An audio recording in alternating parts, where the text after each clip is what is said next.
Hi, my name is Bruno Gobato. I'm speaking directly from Brazil, and this is the extended version of our presentation in Knee Shoulder Course 2020, when we are going to show how can we do personalized 3D molding techniques for treatment of proximal humerus fractures or malunion. We're going to do it a very step-by-step, showing how can we done using only free softwares. So in this presentation we're going to show how can we use 3D planning, doing it with only no special related software, no company related software, and how can we design patient-specific guides for our surgeries. Also, we are going to show how can we use 3D technologies for any surgery like proximal humeral fracture or osteotomy, and how can we have an image just like that we can see our fracture dislocated, we can see the fracture itself. We are going to show how can we reduce a fracture like that, as we can see here, and how can we plan a surgery, in this case a fixed locket plate. How can we plan this kind of surgery, and even designing our own patient-specific guides for fixing fractures like that and achieving in the OR just exactly what we have planned. There are some steps. First of all, we have to create our own patient-specific guides, in this case for proximal humeral fractures, and this helps us change the paradigm of treating fractures and osteotomy, because we're going to use our implant to automatically reduce our fracture or our osteotomy. This is one way how to design a patient-specific guide for a proximal part of the humerus, as we can see here, and a distal part of the humerus. And we're going to show step by step how can we make something most closely to that. What are the steps? First of all, we need a CT scan. We need the DICOM files. We can find these on the CD, or we can download from our image center. Then we're going to do the segmentation process. The segmentation process is to have the DICOM files created into a 3D file. We're going to create a 3D file directly from our CT. For this, there are many softwares. We are going to choose the Invesalhos software. It's a Brazilian-made software, but it's free, totally free. You can download it for free and has many languages. To plan our surgeries, I used a software, a regular CAD software called Rhinoceros. This is my personal choice. But for this course, we are going to use the Mesh Mixer. It's a very useful software. It's a free software. It's most like the Paintbrush software for 3D files. And we are going to show you how we can create patient-specific guides, PSI guides, use it for 3D printing, mixed reality, and everything done in an easy way. So, thank you very much for this presentation. Now we're going to open our softwares. Any doubt, you can reach my email and my WhatsApp number you can see in this slide. So, let's go. I'm going to open first our software called Invesalhos. Again, this is a free software. Everyone can download it for free. This software is available in English. In this case, we are using a Portuguese version, okay? But it's very simple. There are 4 steps. 1 step, 2, 3, and 4. First of all, we're going to load our CT scan into the software. So we're going to click here to load. And then we are going to select the DICOM files in our computer. In this case, I have already prepared for you an anonymous DICOM file. It's a proximal humeral fracture. You can download below in the description. I'm going to have you the links actually for all the files, the plate, the model already prepared. So we're going to choose here the CT scan of our patient. We're going to choose open. It will open the CT scan as any regular software, okay? Here we can look for the CT, we can plan measure. Here we have all the images. We're going to select the axial image, the axial views. We choose the smooth part window. This is the smooth part window from the axial view. We can see it's a proximal humeral fracture. We're going to click on import. And now it's going to import only the axial view into this view. So here we can see that the software already painted in green the bone tissue. This is already the step 2. But here is where we're going to select the tissue that we want to create a 3D file. In this case is the bone. There are some pre-defined tissues, but I suggest you to slide here to define exactly what we want. So in this case, we want to paint in green the bone tissue. So we are going to select here. Oh, this is not good. This is painting everywhere. This is painting too few bone. So we're going to select something that it's good for us, but has no other tissue. So we can check everything. Here we have the fracture. We know that the proximal part has very few bones, so we are not able to paint everything because we are going to have some artifacts. So for that, this is okay.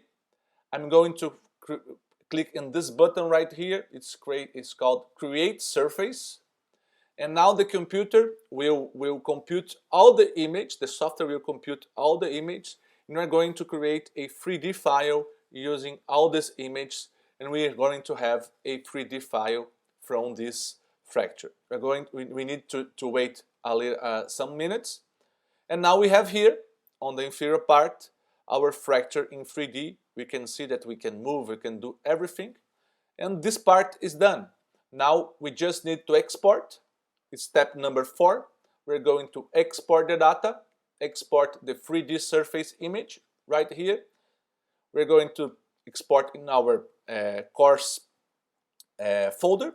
We're going to call it shoulder NSC shoulder fracture original. Okay, and then it's done. I can close this program, this app.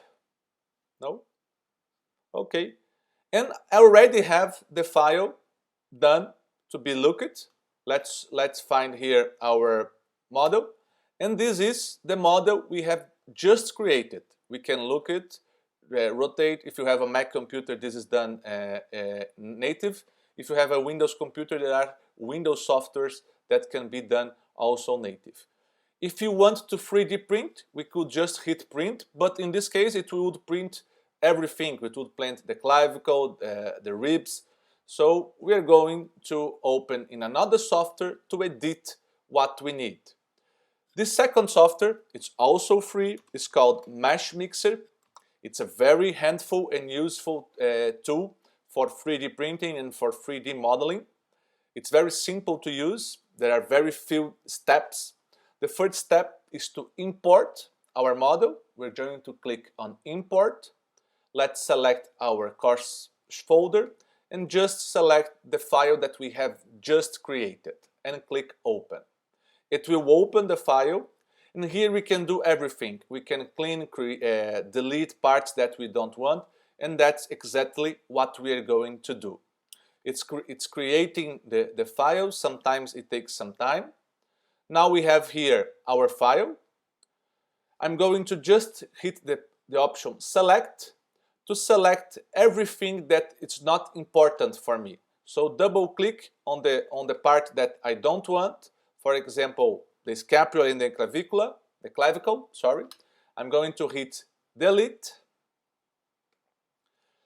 Now I'm going to select what I want. I'm going to double click here on the proximal part. I'm going to delete everything else. So I'm going to select the I keyboard. It's for inverse. Okay, now everything else is selected, and I'm going to hit delete. And now I do have only the proximal part of the humerus to work with. I suggest saving it. I'm going to export. in our folder, Proximal Humeral fracture. Okay. Now, if we want to 3D print directly the way it is, we just can click on here on print. We can associate our printer, our 3D printer, to this software, and it will print just as it is. But we are not going to do that. I'm going to remove my printer view here.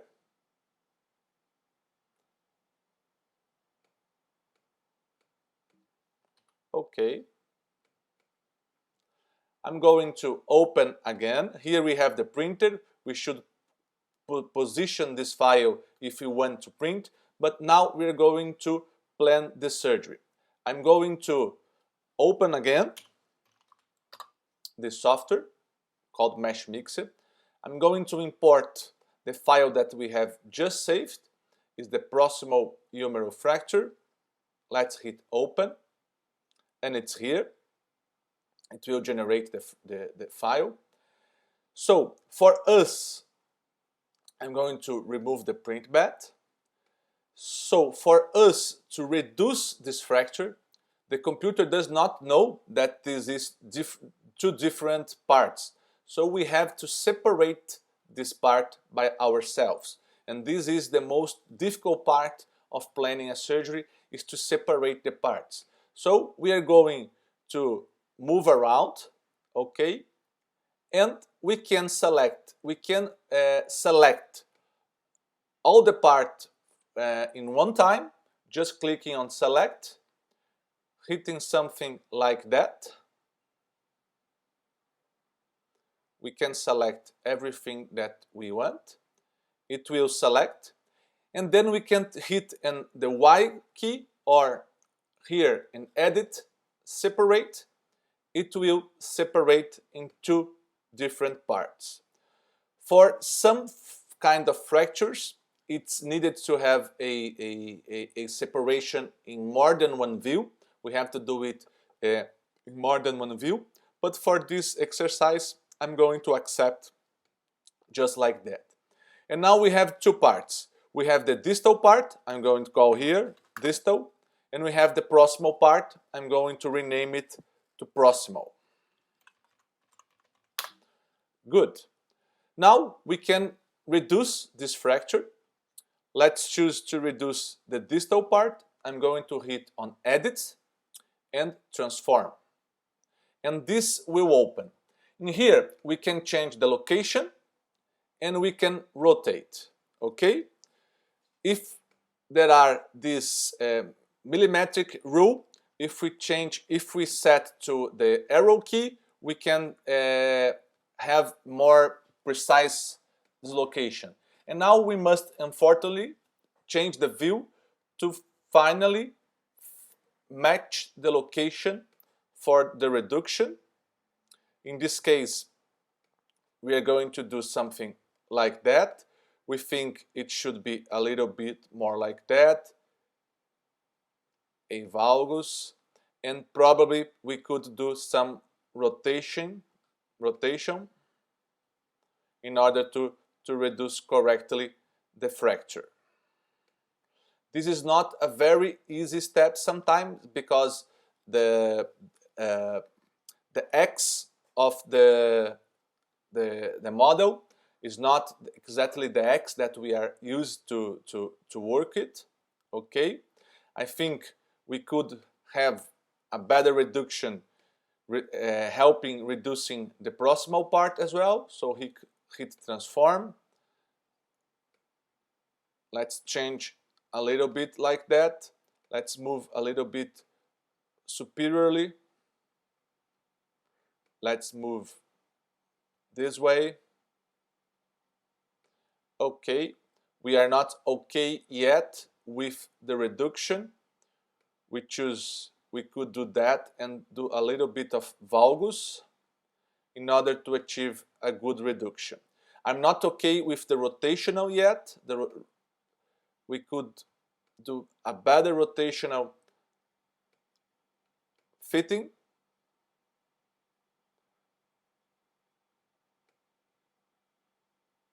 And for this exercise, I will accept this reduction. Okay, now if I want, I could save these reduction parts. I'm going to save now our work. Save, reduce it. So now we were going to plan the surgery. We're going to import a locket plate. There are some ways to have a locket plate imported here. You can ask for your implant manufacturer the 3D files, but my implant manufacturer does not or did not lend me the files. So I imported it from a CT scan. So I have a patient in a post-op. I have imported it just as I did in Invesalhus. So any implant with a CT scan, we can import exactly the implant. We're going to show it just like that. We're going to import, append. Now we have here the plate with the screws. We're going to see that this is a plate that I have imported from a CT scan, and I have created some more cylinders in the location of the two proximal screws and the two distal screws. These are the screws I'm going to use as reference for creating guides. So now we have plate and we have the parts. Let's align the plate to the proximal part of the humerus. So I'm going to select the plate. I'm going to click align, and it's easier to align in this way. So I'm going to click here. Will help me place the implant in a better position. Okay, let's select this pivot. I'm going to edge and rotate it a little bit to be in the center of our implant. This will help to have the implant located in a better position. Okay, now we're going to select again the implant, edit, transform. Let's select our pivot, and now we can adjust it a little bit easier to the fracture. So we know we have to adjust something like that. Let's position in the way we want the plate. It's a little bit too high, of course. And here we can see the reduction and the plate placed wherever we want. We can adjust also the rotation of the implant and the exact position of the implant. For this exercise, I will choose this. I think the reduction is not yet perfectly. We could have done a better reduction, but for this kind of exercise, I'm going to choose that. And for this exercise, I'm going to put my plate a little bit higher because it's going to be a little bit easier to show you how to create a patient-specific guide. So here we are with the location of the screws. We can check everything if everything is okay. We think that everything is okay now. I'm going to create a solid of this part of the proximal humerus. This is going to avoid errors. And I'm going to create a solid from the distal part of the humerus that you're going also avoiding some errors with our model. Going to accept. Okay. Now the plate is not important anymore, so I'm going to select the plate and I'm going to delete. Now the only thing that's important is the location of the screws. Now we're going to create a patient-specific guide for this. I'm going to select the proximal screws. I'm going to separate them, edit, separate, because now we have the proximal screws and the distal screws. Proximal screws. Now we're going to create our own patient-specific guide. So we're going to create here on Mesh Mix, and now we're going to select the form that we want to do in our guide. For this kind of proximal part, I think this torus could be interesting. So I'm going to drag it here. Now I can scale a little bit, choose create new object. I'm going to call it proximal guide.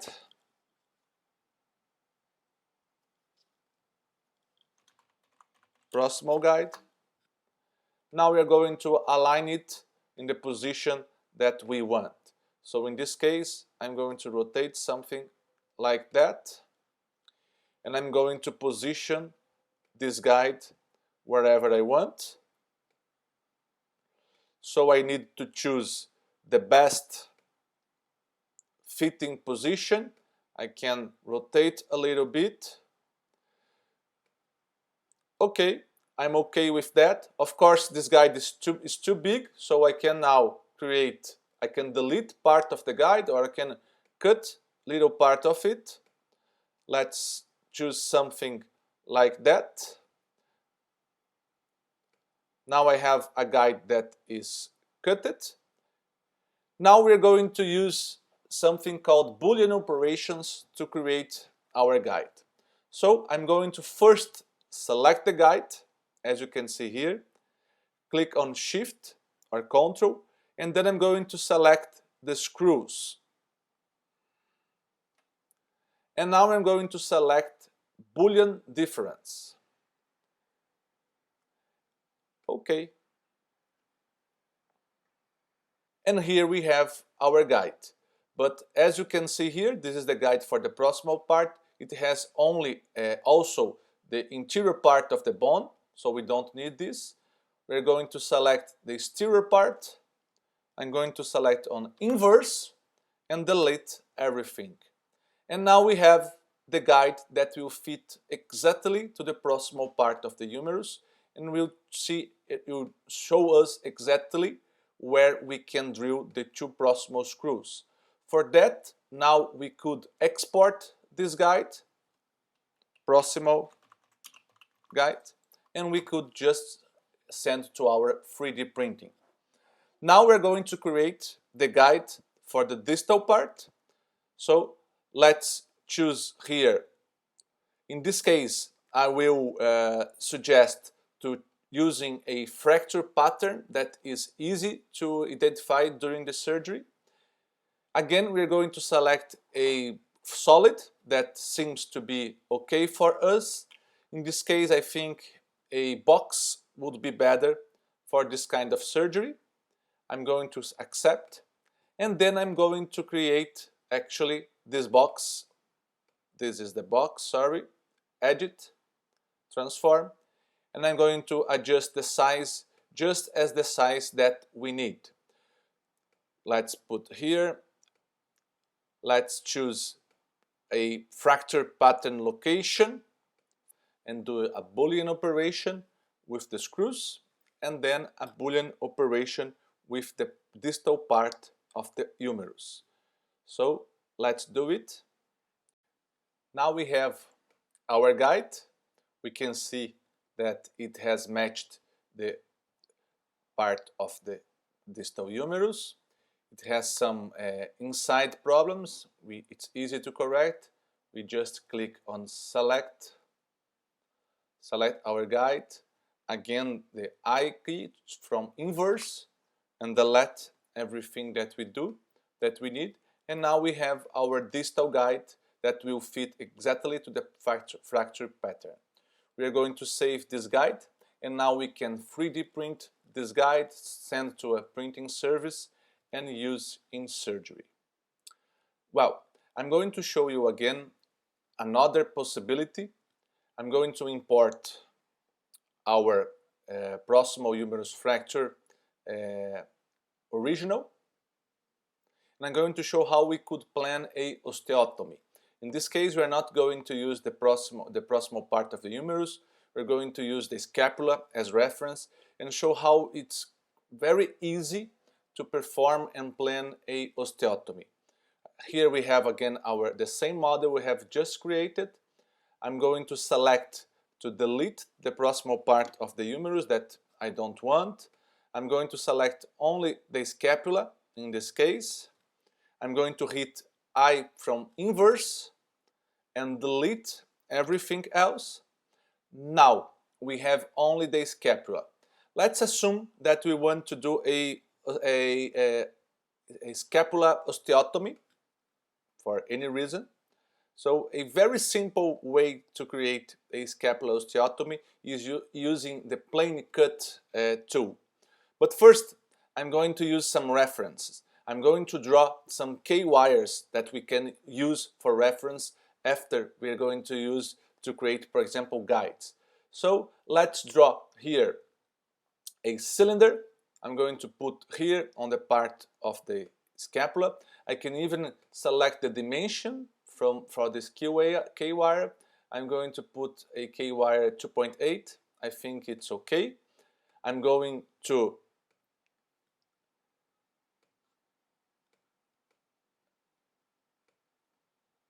augmentate this. In this case, I can do it manually, or I can select here and put the, in this case, the Y to 100 millimeters. Okay, now we have here a K-wire. As you can see, we can put it wherever we want. Let's place it right here, and let's now duplicate. Just click on this image just here in the inferior part. Let's go into duplicate, and let's transform again and put it parallel to the glenoid that we're going to use as a reference for our osteotomy. Let's do something like that. Now we have two K-wires. Let's do, for example, a osteotomy of the scapula. Let's select the scapula. We're going to click on Edit, and the tool is called Plane Cut.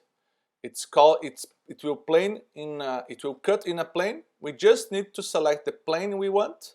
For example, something like that. We can adjust the angle that we want. Let's assume that this is correct. I'm going to select to keep both. Now it has cut it. We not know, but it's cut it. I'm going to select the other part and going to hit separate. And now I have two parts. I have the distal part of the scapula, and I have the proximal part of the scapula. Here I have also the acromion that I don't want, so I'm going to select only the scapula to rotate only the glenoid. Now, one thing that's very interesting here, I can attach this K-wire to this glenoid. Let's combine them, and now I can perform the osteotomy. Actually, the osteotomy is done, but I can perform the correction. So let's rotate here. This is the pivot of the rotation. So we're going to do something else. We're going to create a pivot where we want. In this case, let's assume that pivot is in the anterior part of the scapula. So let's click in Edit, create a pivot. Let's place the pivot just like here. Drop pivot. Now I can rotate a little bit this pivot to match exactly the angles that I want to do the rotation, the correction. Let's assume that is something like that. I'm okay with this. Let's accept. Now I'm going to select this distal part, Edit, Transform. I'm going to select the pivot, and now yes, I can do the correction. For example, a posterior glenoid osteotomy for treating a posterior wear of the glenoid. So I can check and do exactly how much I want to correct. In this case here, 6, 7, 8 degrees. And this is our osteotomy planned. And now we have here also the K-wires as a reference that we can use to create guides for creating the osteotomy and then another guide to check if the osteotomy, the degrees that we have done, is corrected. So this is what we have planned for this presentation, for this extended presentation in knee shoulder course. Thank you very much. If anyone has any doubt, you have my email, you have my personalized phone number. So thank you very much. Thank you, Pascal, for this wonderful opportunity. This is an amazing course. Thank you very much. Bye bye.